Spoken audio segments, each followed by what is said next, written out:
you're in the capable and wonderful hands of Karen Loudon, who is a lifelong learner. Karen is open to learning all kinds of things, be it from guitar to axe throwing. She's moved whole provinces. She is a marathon runner. She will pretty well learn and try new things all the time. Karen is also one of the most compassionate people I know. I am lucky to call her a friend, and I'm very excited for today's session. So Karen also was a member of Learning and Development. She's been with Avari, she said, for 13.5 years. She also, to add to her dossier of lifelong learning, Karen did the work and spent the time learning and taking all the training to become an underwriter, and now she's living her dream as being an underwriter. So without further ado, I want to welcome Karen. I'm going to turn off my camera. I will be here supporting in the chat, and if you need anything, please go ahead and send me a message. Welcome, Karen. Thank you for being here today. Thank you so much, Tara, for that wonderful introduction. You almost made me tear up. All right, so welcome everyone. Just a note before we begin, if you can have a pen and paper handy, we are going to do an exercise near the end of the session, and you'll need a pen and paper for that. So just make sure you have that handy. And just a quick overview of what I'm going to be covering today. We're going to be looking at being first feeling. I'm going to be telling my story. It's a very personal story, but I chose today to share it with everyone. We're going to look at suppressed emotions. Then we'll look at a bit of the science behind our reaction to emotions. And then I'm going to go through some coping tips, and then we're going to do our free writing exercise at the end of the session. And if you have any questions throughout the session, feel free to ask anytime. You can put it in the chat, and Tara will be monitoring that and will let me know. So welcome to my session. I'd like to find out before we start how you're doing today. So Tara's going to pull up a word cloud, and I would like you to enter one word about how you're feeling at this exact moment. There's no wrong answers, and how you feel right now could be very different to how you have felt at other times during the day today. Oh, and folks are also saying in the chat here too that they feel okay, great. We see rushed, perfect, relaxed, thankful from the chat. You can see the word cloud coming in now. I'm seeing a lot of very positive feelings right now. I like that Mickey is perfect. We all know that Mickey is perfect. We have relaxed. We have some rushed, busy, tired. We've got eager, busy as usual, anxious, curious. Okay, that's awesome. Thank you everyone for doing that. All right, so we're going to take a look now at the difference between feeling and the difference between I am and I feel. So I had asked you in the word cloud to tell me how you were feeling today at this exact moment. Write in the chat how these two statements differ for you. So the first statement is I am and the feeling, and the second statement is I feel and the statement. Do these feel different to you? Do they sound different? Do they mean anything different to you? You can use the chat. So Carol's saying she thinks they're two different things. Slightly different? Yep, absolutely. So they are actually different. Thanks, MJ. So actual physical being versus emotional state. That's good. So feel is more time specific, whereas I am is more general. And Rita says I am means I exist, and I feel is emotions. So those are all great answers. We live in a world today where there's so many labels. Why would we want to place more labels on ourselves? Let's take a look at what I mean. So here's some examples. How does it make you feel to say I feel angry versus I am angry? So one way it defines who we are, not what we're feeling. So by saying I am angry, that is defining me. By saying I feel angry, it's saying how I feel at this moment. We need to recognize the feelings, the emotions that we're feeling, and identify it as a feeling. And remind yourself of that. It doesn't define who we are. Feelings aren't permanent. They come and they go, and they're always changing within us. When you recognize the emotion, just take a step back, take a deep breath, and say, I feel. Insert that emotion, but I myself am not. So if I say I feel sad, but I myself am not sad. Can anyone think of any other examples? Yeah, MJ, I am lonely versus I feel lonely. I am shy versus I'm feeling shy. And that's a good one because a lot of times we will use that to define who we are, and it might hold us back from experiencing new things. I'm glad you're not sick, Alex. I am rich versus I feel rich.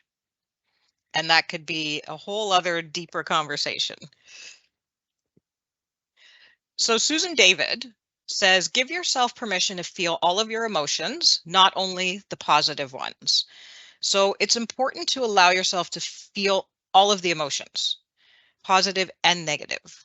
We're emotional beings, so we need to embrace how we feel, and this allows us to be our whole selves. Studies show that 1/3 of us categorize our emotions into good and bad. There are no bad emotions.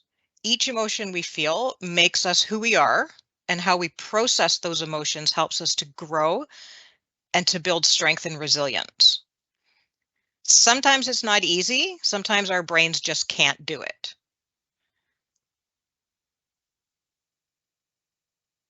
So I would like to take a bit of time now to tell my story. It's a very personal story, and it's going back about 3 years. So I'm going to start going back just a little bit further to set the stage. In 2010, my dad had a massive heart attack, and it left him with significant brain damage.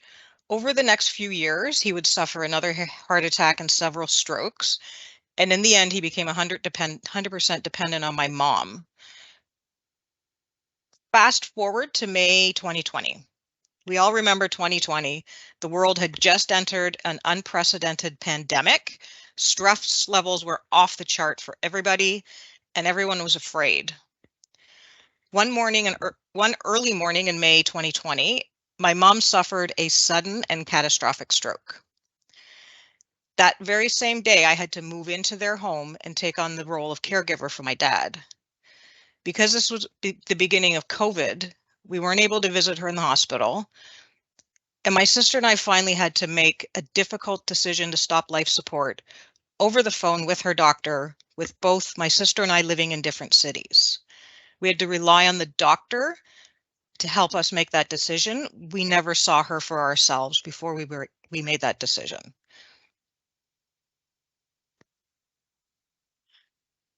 Once she was considered palliative, though, we were able to visit her in the hospital. We were allowed one person a day for 1 hour only. She unfortunately passed away 2 weeks later, but thanks to the very kind doctors and nurses at Belleville General Hospital, they kind of made some changes to the rules for me, and I was able to be with her and hold her hand at the end, so she wasn't alone.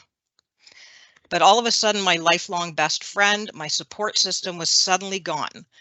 I couldn't catch my breath, never mind even begin thinking about the enormous tasks that were ahead of me. I couldn't grieve with my dad because he was cognitively not able to understand the situation. I felt guilty that he couldn't, and that he didn't know that the love of his life for the past 60 years was gone. He didn't understand that. And being only 2 months into the pandemic, we weren't able to have a funeral or a service for her. She was just gone. And at that time, I was feeling extremely alone, scared, and overwhelmed.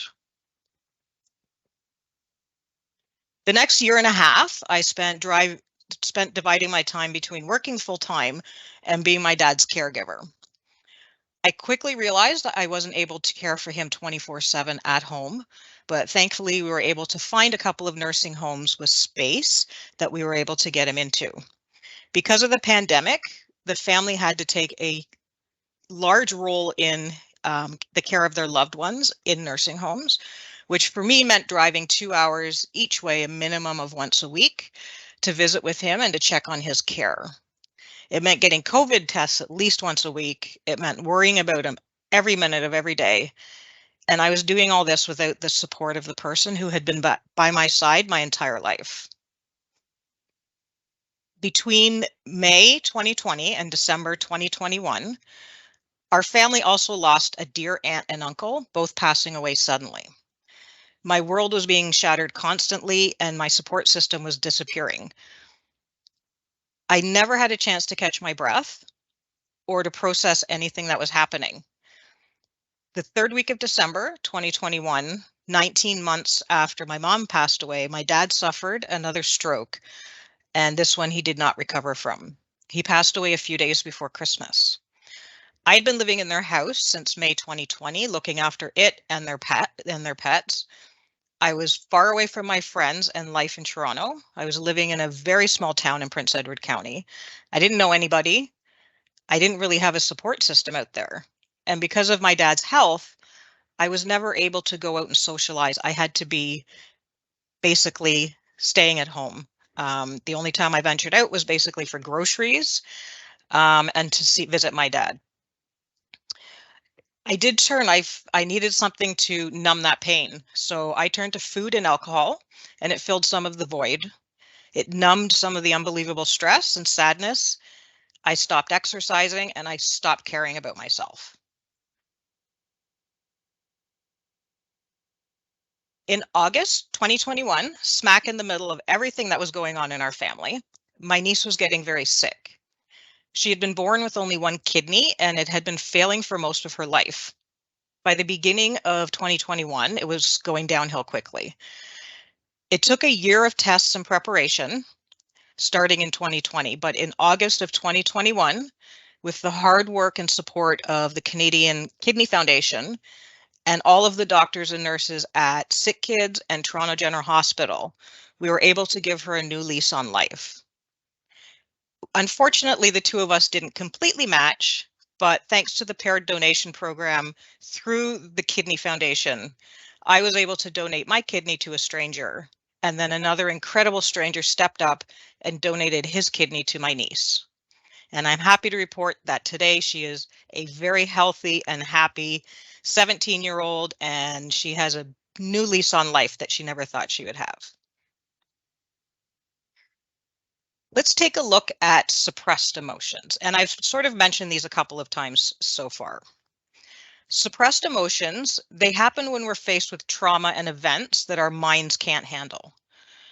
It's because we don't know what to do with the thoughts, the feelings, the memories, and faced with so much loss and sadness, how do we continue? How can we possibly put one foot in front of the other? We go into survival mode and shut down our feelings so that we can continue to function on autopilot. I did that for 2 years. I was completely numb, just blindly going through each day. So what happens when we don't address the stress and the trauma? First, we shut down and our bodies go into survival mode. We are no longer able to feel emotions. We run on autopilot and we're just going through the basic mechanics of life. We're no longer living life. But our bodies can only function so long in this survival mode. Eventually, something is going to snap. And this cartoon I love because it really shows simply what happens when we let things build up. So as you can see, it starts out with one thing and then it just starts growing and it's building and building and building. Eventually, a lot of times what happens is we snap at something that has nothing to do with the events that we've been living through. It's that final straw that sends us over the edge. And you can never tell when that's going to happen. but there is science behind this. Your adrenal glands are small triangular shaped glands that are located on top of both of your kidneys. They produce hormones that help to regulate your metabolism, your immune system, blood pressure, response to stress, and other essential functions, as you can see on the screen. When a person is exposed to extreme stress, grief, or trauma, the adrenal glands are forced to work overtime. To do this, they need a lot of energy. This leaves us feeling drained and tired all of the time. This can quickly spiral into depression, a feeling of hopelessness, and a whole slew of physical and mental impairments. Adrenal fatigue is a term that is controversial in the medical community right now. It's mostly used by alternative practitioners. I first heard it from a dietitian. Adrenal fatigue is basically when your adrenal glands are working overtime and they're dragging that energy from other places, you're going to wind up with some of these symptoms. So you're going to be tired. You're not going to be able to sleep, depression and irritability, infections, salt and sugar cravings, weight gain, and impaired memory. Do any of these look familiar? Have you had a time in your life when you think you've suffered from adrenal fatigue? And I'll leave you to think with that. But there are ways to combat adrenal fatigue. Here are some strategies that can help you to cope. Stress management, a healthy diet, no caffeine, hydration, physical exercise, restful sleep, vitamins B and C. Now, I can't say that I used all of these. I will never give up my coffee, but I did manage to find a few that worked for me. In early 2021, I started to work with a dietitian who had diagnosed my adrenal fatigue. And with her education and with her help, I was able to start implementing some of these strategies. But I'm human. I would start and stop the various strategies over the next 2 years. I never completely embraced any of them. And I never really recovered from the damage that the past year had had on my body and my mind.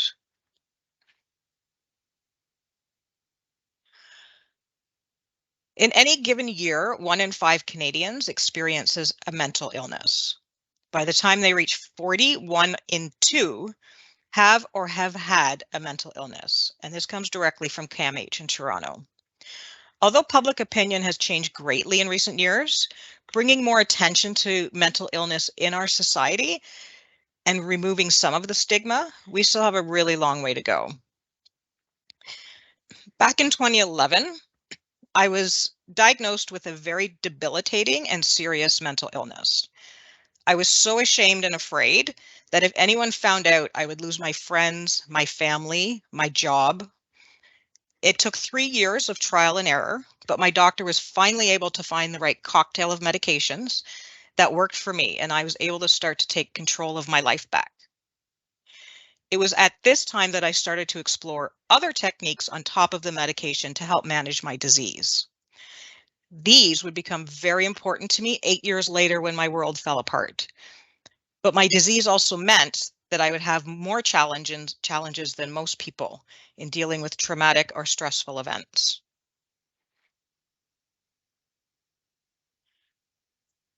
For my whole life, my brain has always been on overdrive, and I struggle to calm the racing thoughts.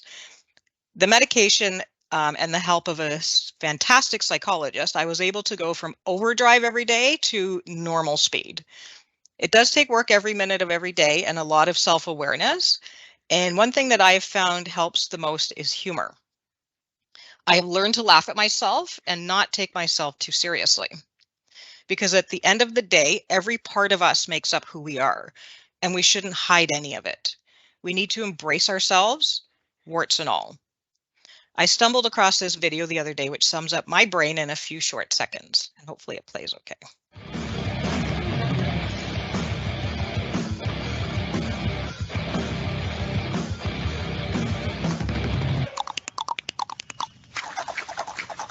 Coming in. Bing boing bing bing boing bing bing boing bing boing bing bing boing bing bing boing bing. So I don't know if anyone can relate to that. That is pretty much me on any given day. Hard relate. Tara, I'm sure we can all relate to that at some point. What is false positivity? Susan David tells us that when we push aside difficult emotions in order to embrace false positivity, we lose our capacity to develop deep skills to help us deal with the world as it is, not as we wish it to be. So this is also called toxic positivity. I'm going to pause and let that sink in for a minute. False positivity. What is it and how can it harm us? I was raised to believe that it was weak to show emotions, to cry, to ask for help. No matter how hard things were, if I was asked how I was doing, I would always answer great, even though during those really hard 2 years. And people were always saying how strong and resilient I was, but I didn't feel that way. I felt like an imposter and a fake. I wasn't strong. I wasn't resilient. I was broken, alone, and scared out of my mind. Susan David, she's a PhD and a renowned psychologist on the faculty of Harvard Medical School, defines false positivity as you see on the screen. She also goes on to say that we live in a culture where relentless positivity is more important than emotional agility, true resilience, and thriving. So basically, this is being fake. So someone says, "How are you doing today?" And you say, "I'm doing awesome," when in fact, maybe you're not. When I was going through a really hard time back in 2018, I remember my family doctor asking me one day, "Are you okay?" And I honestly said, "No, I'm not." And she said that she was really glad to hear that because if with everything that had been going on in my life, if I had said I was okay, she would be more concerned. Around the beginning of 2022, I remembered this, and this has since become my mantra. Every time I feel overwhelmed, sad, stressed, or scared, I remind myself that I have nobody to impress. I'm not a robot, and it's okay not to be okay. This is around the time that I also decided a fresh start was in order, and I needed to reset both physically and mentally. So, what did I do? I packed up my life in May of 2022 and moved to Fredericton, New Brunswick. I did this move completely alone, along with my 3 dogs, 2 cats, and my pet snake. They all fit in the car, as you can see, and it was a very long 12-hour trek. I didn't know anybody in the city when I arrived. I didn't know anybody in the province. I had never lived on the East Coast, and I was suddenly 1,400 kilometers away from my family, friends, and everything that I had known. But I began the process of healing and rediscovering myself. Here are a few things that helped me through my journey. If anyone doesn't know about New Brunswick, it's extremely rustic, with the population of the entire province being just a little over 780,000 people. Think about Toronto, that's about 7 times smaller than the city of Toronto. And if you don't love the outdoors, New Brunswick's probably not for you. Suddenly, I was able to try things I had never been able to do before. If you remember a few slides back, one of the solutions to adrenal fatigue is exercise. I embraced everything in every season. Kayaking, mountain climbing in the spring, summer, and fall, snowshoeing, skating, skiing in the winter. I didn't quite learn how to fat bike, but I did try it. And I found being outside and being active almost every day, surrounded by the fresh air and nature, my mind and my body started to slowly heal.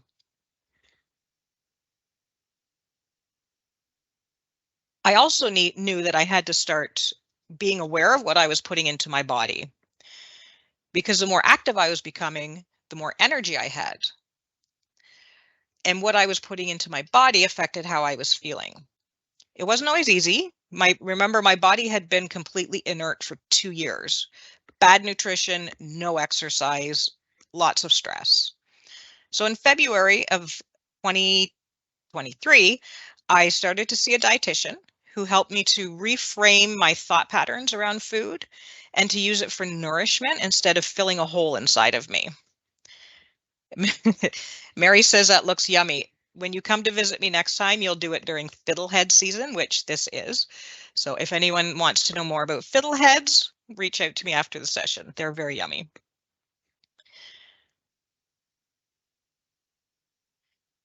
And yeah, I don't think Mary loves fiddleheads. In January, a very good friend of mine, who is also a personal trainer, launched an online challenge called 3131. So the goal of this challenge was to do 31 minutes of physical activity every day for 31 days. When the other participants started sharing pictures and stories online of how they were moving their bodies, it inspired me to move mine more. I wanted to share my photos and my wins with them as well. It was a very positive environment and it was very inspiring. It actually got me off the couch and it motivated me to start moving again. This challenge is what kickstarted the beginning of a complete transformation and true healing for me.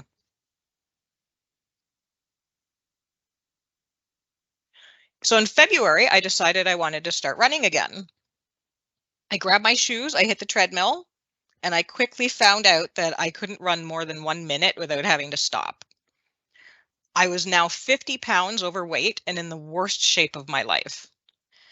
So I hired that same friend and who started by telling me to pick a goal, something that I could work towards. So I decided I wanted to run another half marathon. My last half marathon was in 2018 and a lot had happened in between that time. This one was going to happen in September. And this one I was going to do for my mom to prove to her that I could pick myself back up and start living again. And I really wanted to make her proud. Every day was so hard. I never felt like I was running fast enough or far enough. I felt sluggish, tired, unmotivated, and my body had constant aches and pains. I was now 5 years older than I was the last time, and I'd put my body through a lot of trauma. But I persevered with the help of my trainer / friend, and I pushed myself every single day. And after 7 months, I suddenly realized that my short training runs were now 10 to 13 kilometers nonstop, and I was looking forward to them. During that time, I've lost 45 of the 50 pounds I needed to shed. I feel strong, energetic, and really excited for this half marathon, which is actually coming up in 5 days, this coming Sunday. I also started to check items off my bucket list and try everything I absolutely could. Now, I have some friends that have told me this might be a midlife crisis, but I think it's more about me resetting and discovering who I really am. One thing I never imagined I would ever do was to find myself standing on the top of one of the Appalachian mountain peaks. But in July, I did just that by climbing Mount Carlton, which is located in Carlton Provincial Park in St. Quentin, New Brunswick. It was a really grueling 2-hour climb up and 2 hours back down. I used every muscle in my body. I climbed up rocks and steep slopes. It was definitely not easy. But when I stood on that peak and I looked out at the incredible landscape around me, I have never felt so alive and so proud in my life. It had taken me 5 months to get there, and it was worth every second.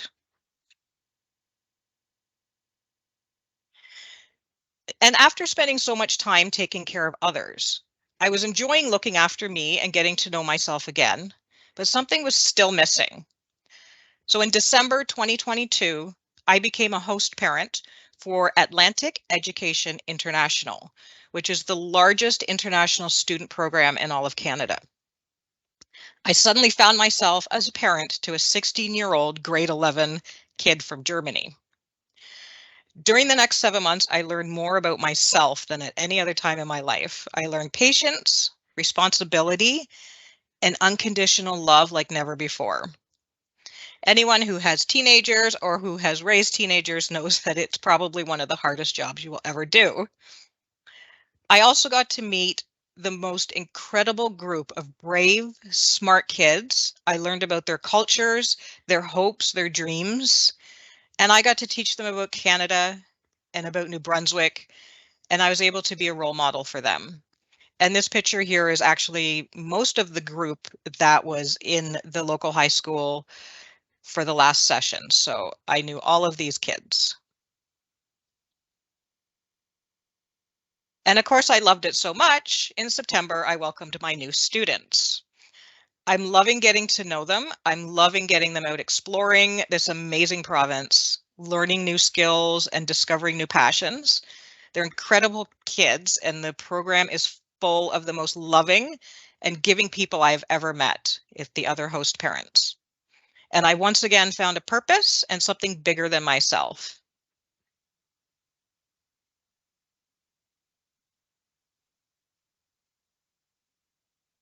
So I've already gone through a few of the ways that have helped me to heal. I've listed some of them on the screen here. So I started getting active. That was the first step. And then I started to challenge myself every day. It was really important that I celebrated the wins, even the small wins, where I went from couldn't run 1 kilometer without stopping to being able to run 1 kilometer without stopping. Every single thing, every single win mattered. And then embracing my warts. We're not perfect. And by sharing our imperfections with others, we can be our true selves. I'm not a professional, and I don't have one magic answer. And I know there are a lot of really incredible resources out there for dealing with grief and life changes.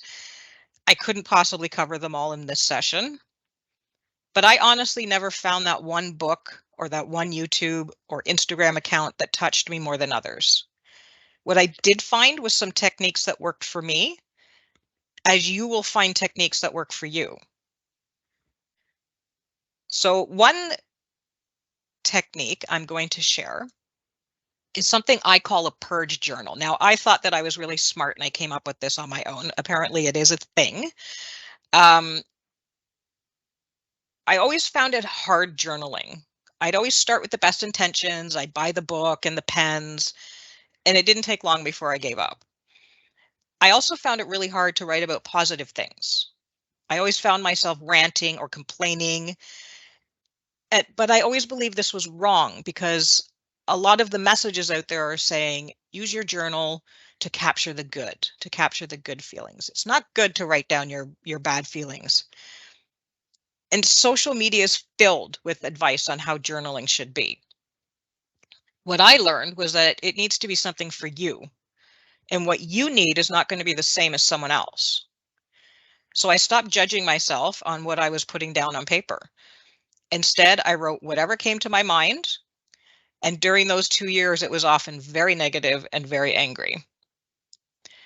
And when I filled the journal, I would put it away for a few months and I would start another one. After a year, I would take that journal out. I would reread every entry and then burn the pages one by one.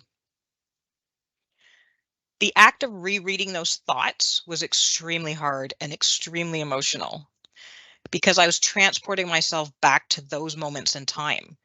But I was also able to look at those events through a different lens. And then by burning the pages, I was letting go once and for all. I'm actually going to pause here and ask, has anyone ever done this before? Has anyone ever had a purge journal or a fire journal? Karen, I'm going to share just a slightly different version of this that I used many years ago after going through some of my own personal changes. And I actually did it in a calendar.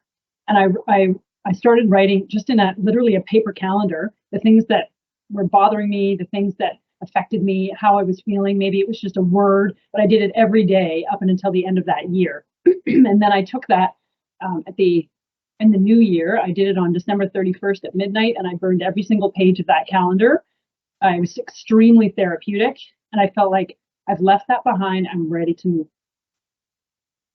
That's excellent. Thanks, MJ, for sharing that. And that's exactly what that entails, that feeling you feel when you put those pages into the fire. It is a sense of release and a sense of letting go of all of that. And you get to have a wonderful bonfire in your backyard, which is what I usually do it. You can roast marshmallows afterwards. So by journaling, what I would often do was I would sit down with my notebook and my pen, and I would just purge. I would just write down whatever was coming into my mind. This is actually called free writing, and this is where we're going to do our activity. So hopefully everyone has their pen and paper. Free writing is the activity of writing down your thoughts with no structure and no planning. You just write whatever comes into your head. It's a way to get out our true thoughts and feelings on paper. It's a very personal activity. It's for you and not anyone else. So we're not going to share what we write today. This is just for you. I'm going to give you 5 minutes to write whatever comes to your mind. But first, let's take a minute to clear our minds. So I want everyone to close your eyes. And you're going to take a long breath in, taking in as much air as you possibly can. And then you're going to release it slowly through your nose. And I want you to repeat this 3 more times. Take in as much air as you can and release it slowly through your nose. This is also a great way to curb those racing thoughts and to reset your brain. Okay, so now for the next 5 minutes, we're going to let you write continuously, whatever comes to your mind. Remember, there is no right or wrong. It's whatever you're putting down on paper. All right, so that was our 5 minutes of free writing. Does anyone want to write in the chat how that made them feel? You can't, Rita says she can't read anything she wrote. I find that a lot. I start writing so fast that I can't read my own writing, but it's all about getting it down on paper. And Irene says, you find that we all know what we all know inside, that we can make a change, but we have to do it. Absolutely. We all have the ability to do anything that we put our minds to. And thanks for Zana. It's crazy how much you can write. It's surprising how much you get down on that paper in 5 minutes. And yes, it is very cathartic. Once you get it out of your head onto that paper, then you can move on with your day. Okay, so I'm going to wrap up the session with a couple of final slides. I found this while I was researching some of the scientific things for my presentation. In South Africa, the Zulu word for hello is sobona. Literally translated, it means I see you, and by seeing you, I bring you into being. When greeting someone, the Zulu practice actually involves stopping and listening to the answer. A lot of us say, how are you automatically, but how many of us actually hear the response? We're rushing to get on with our days. But imagine connecting with people on this level every single day, taking the time to truly hear what that other person is saying, and by doing that, truly seeing them. And finally, I love this quote by Jane. I'm not going to try her last name because I'll probably screw it up, but her nickname on TV was Nightbirdie. She was on America's Got Talent in 2021, and she became famous because she had been struggling with fatal cancer, and she unfortunately lost her fight. But at the time that she said this, she showed up to America's Got Talent, sang a song that she had written, and touched millions of lives around the world. And before she left that stage, she said, "You can't wait until life isn't hard anymore before you decide to be happy." My journey over the past 3 years has been one of self-discovery and empowerment. I've proven to myself that I can do anything that I put my mind to, and that we really truly need to live every moment. At the end of the day, life is short, and we never know when we're going to run out of time. So I'm going to leave you with this quote and remind you that it's never too late to start again, to chase your dreams, and to be the absolute best version of yourself. And if we wait until the right moment, it's never going to come. There's no better time than the present. And with that, I will wrap up my session. And if there are any questions, I believe we have a few minutes, Tara, to ask any questions. We sure do. There's no questions in the chat just now. There is a lot of love for you in the chat. I do hope you go back and read it. I have been reading some of the comments, and thank you, everyone. It's very emotional seeing those comments and how much love and support that is out there, and that has been out there for the past 3 years. So thank you, everyone. Karen, you also missed another very significant life event. You also changed jobs as well as changing locations, which is a very significant event to go through as well. So you've been on many multiple journeys while continuing to work through the whole time. I did. Thank you, Chris. Yes, the underwriting team welcomed me into their arms 2 years ago. During all of this happening, and it was an amazing experience, and one that I love every day since then. And she recently got promoted for all her great efforts. Thank you, Chris. Yeah, thank you, Chris. We didn't know these things. Thank you so much, Karen, for sharing with us today. Yeah, I know some of the inside story, but I just really appreciate you opening up your heart, as folks have said in the chat. And thank you so much for sharing your strategies, because you truly are an inspiration, really, and the most compassionate person I know. Thank you, Tara. I really Please appreciate don't forget that. to share the code word for today's session, too. Yes, I will. Thank you. If you have questions for Karen, please feel free, ask them, unmute. And Thank also, you. I know that this is a very personal session. If anyone ever wants to reach out on their own directly to me, don't ever hesitate. I love talking with people. I love listening to other people's stories. So feel free to come to me at any time. You can find me at work. You can find me on social media. I'm always around. Thanks again, Karen. I'll totally endorse your listening ears. You've seen me at my worst and still talk to me. Thank you. And ditto. Thank you, everyone, for coming today and for listening to my story. And I wish you all the most amazing day and week and year ahead of you.